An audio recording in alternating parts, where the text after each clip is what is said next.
Hey friends, I am Dr. Ann, an anesthetist, and welcome to another dose of happiness and health. Today we are going to be having a look at the first aid you have to give when someone is bitten by a snake. First aid for snake bite.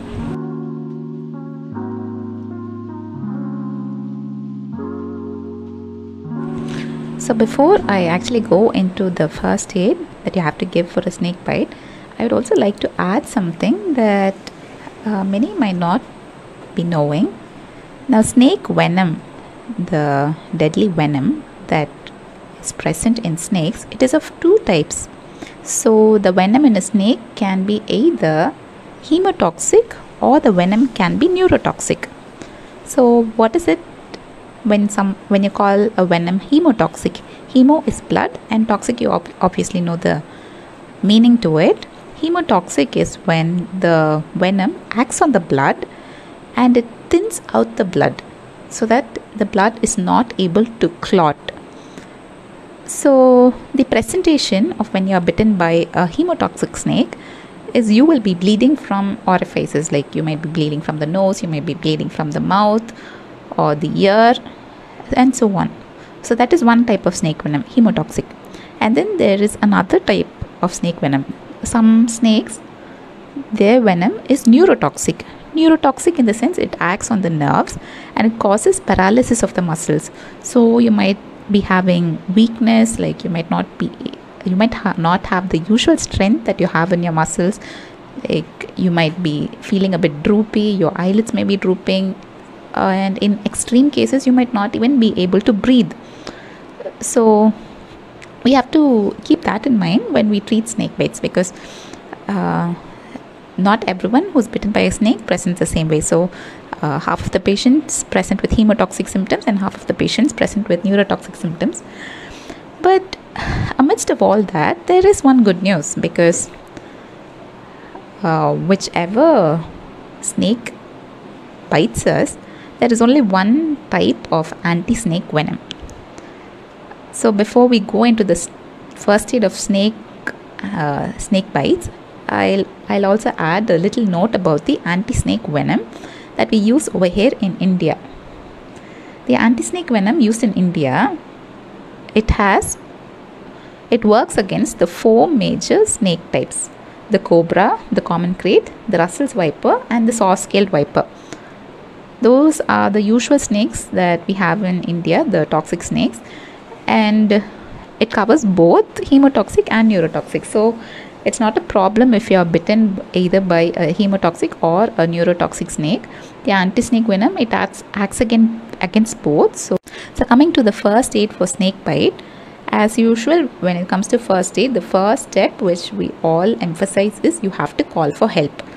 Like you can do first aid everything, but you have to call for ambulance. In India, you call for 108 and immediately the ambulance will be on the way when you give them your location. And by the time you are giving first aid, they will also be on the way and they can take you to the hospital, because you're not going to actually be treating the person who's been bitten by a snake. You're just giving them first aid and then they have to be shifted to a hospital. In the midst of the panicking and everything that's going around, the chaos, every time you have an emergency, you have to remember that the first step in first aid is calling for help, which for India you call the phone number 108.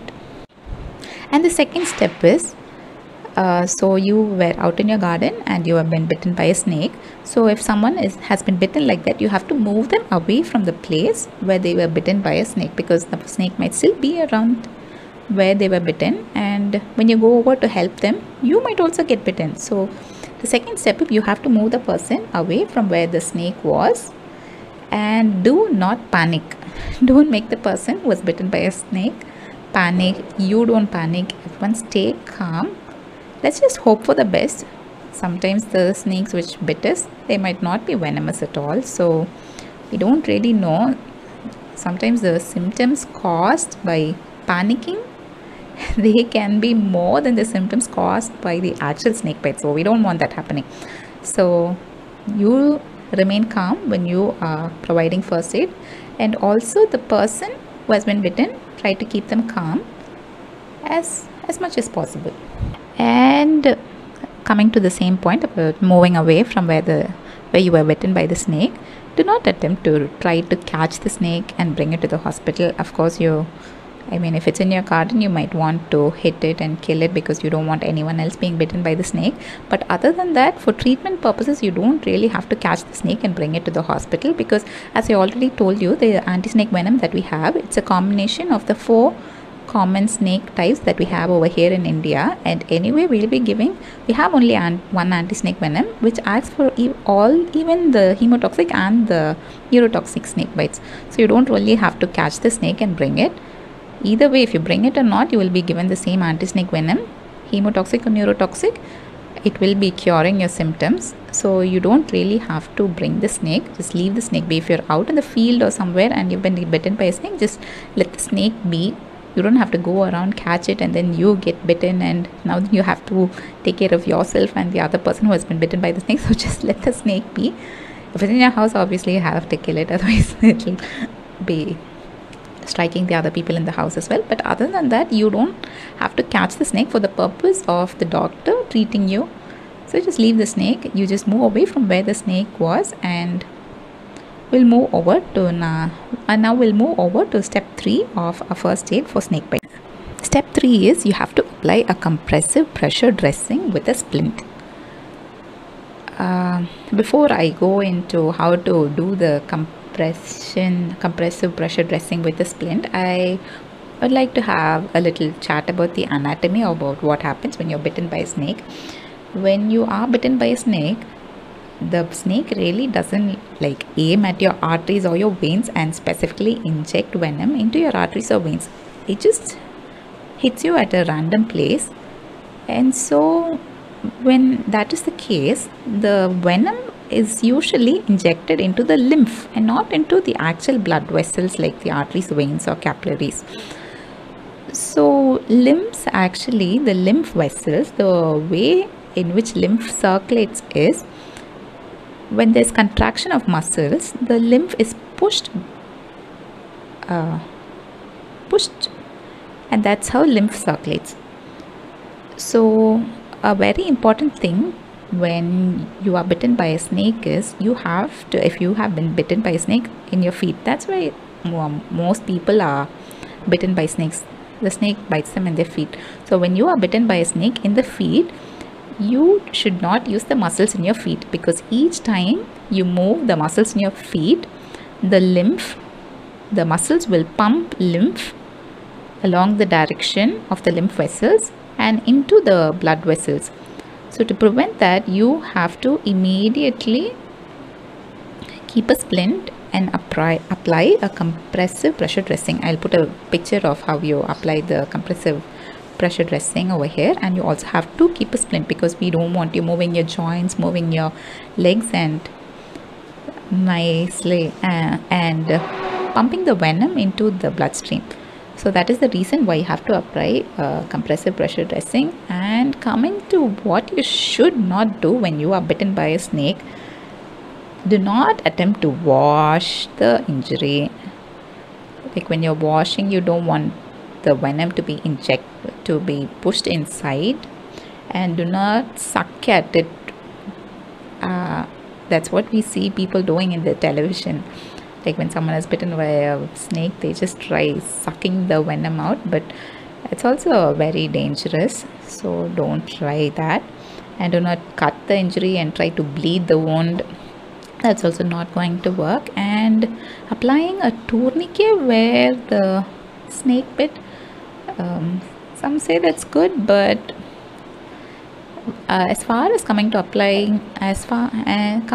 applying tourniquets, it's like a double-sided coin. Like when you have a tourniquet on for so long, then there won't be blood supply to a particular part of your body. If you're bitten by, for example, if you've been bitten by a snake on your feet and you've been tied a tourniquet, so you're cutting off the blood supply to your feet. And if you don't have blood supply to your feet, then your feet will start dying because it does not have the oxygen supply that it needs. So applying tourniquet, like we doctors apply tourniquet, but we know the pressure to apply and how long you can have the tourniquet on, and we know the complications, so we might be releasing it and then getting the tourniquet back on. Like, we use it for surgery all the time, but so we don't advise the general public using a tourniquet, because sometimes maybe the snake venom, it might not even have gone into the blood,